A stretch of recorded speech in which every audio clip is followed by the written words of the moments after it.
Welcome to Aravinda కథలు. అనగనగా ఒక రాజ్యం. ఆ రాజ్యంలో ప్రజలు చాలా సంతోషంగా ఉండేవారు. వారికి ఏ కష్టం వచ్చినా వారి రాజు ఉన్నాడు అని ధైర్యంతో ఉండేవారు. అయితే ఒకరోజు ఆ ప్రజల ధైర్యం ఒక్కసారిగా కుప్పకూలిపోయింది.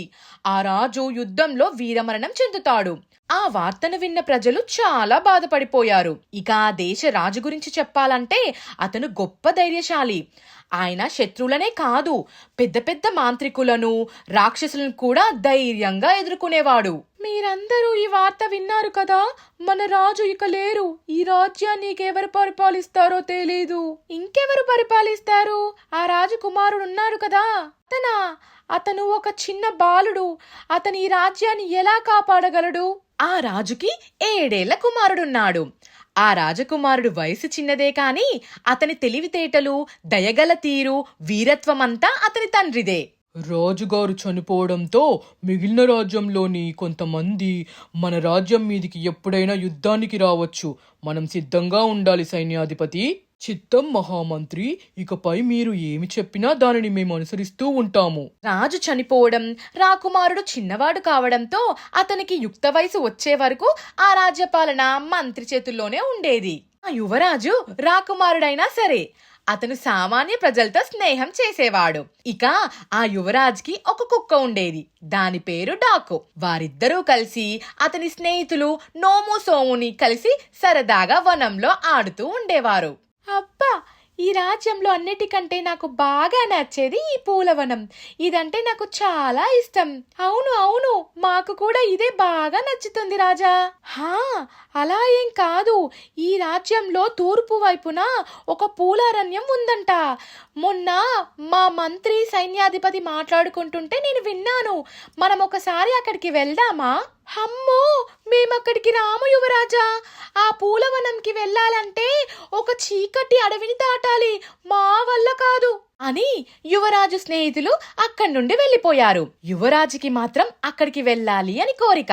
ఇక మరుసటి రోజు ఒక్కడే తన కుక్క డాకును తీసుకొని ప్రయాణం మొదలు పెట్టాడు. దారిలో ఒక చీకటి అడవి కనిపించింది. యువరాజు ఆ చీకటి అడవిని చూసి కొంచెం కూడా భయపడలేదు. తాను యువరాజు కదా, అందుకే ధైర్యంగా ముందుకు ప్రయాణం కొనసాగించాడు. ఆ పూల తోటను చేరుకున్నాడు. ఈ పూల తోట ఎంత సుందరంగా ఉంది. డాకు, ఇది నాకు చాలా నచ్చింది. నాకు తెలిసి ఇక్కడికి ఎవ్వరూ రారేమో, అందుకే ఇంత అందంగా ఉంది అని ఆ తోటను చూస్తూ ఉంటాడు. ఇంతలో ఒక ఏడుపు వినిపిస్తుంది. ఇంతకీ ఆ ఏడుపు ఎవరిదో తెలుసుకోవాలంటే ఈ వీడియోని లైక్ చేయండి, షేర్ చేయండి. అమ్మా, మీరెవరు? ఎందుకు ఇక్కడ కూర్చొని ఇలా ఏడుస్తున్నారు? ఏం జరిగింది? ఏం చెప్పమంటావు నాయనా, మా ఊరి పక్కన పెద్ద అడవి ఒకటి ఉంది. ఆ అడవిలో పెద్ద రాక్షసుడు ఉన్నాడు. అతనికి మేము రోజొక్కరం ఆహారంగా వెళ్ళాలి. అలా వెళ్ళకపోతే మా ఊర్లోకి వచ్చి ఒకేసారి అందరినీ తినేస్తాడు. అవునా?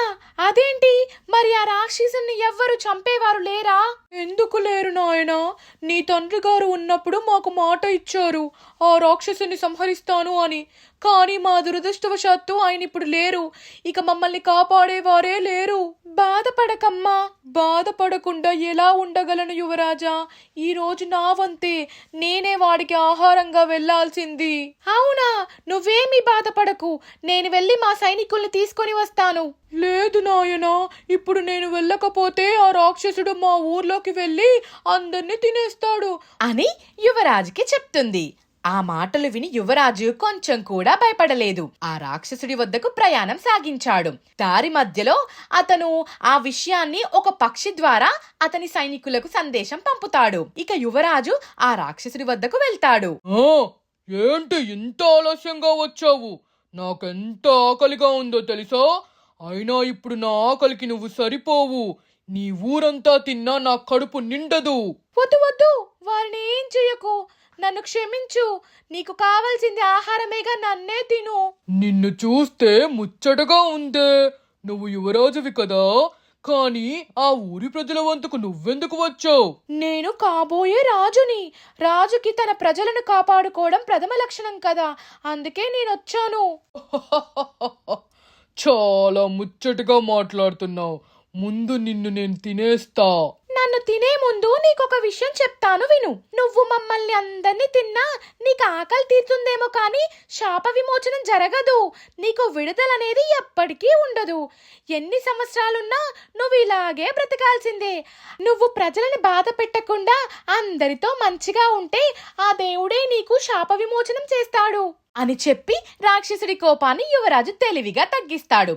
ఇక రాక్షసుడు కూడా యువరాజు మాటలను వింటాడు. ఇప్పటి వరకు నన్ను చూసి భయపడిన వారు లేదా నన్ను చంపాలి అని వచ్చిన వారినే చూసా. ఇలా స్నేహంగా మాట్లాడిన నీ మాటలు నేను వింటాను యువరాజా.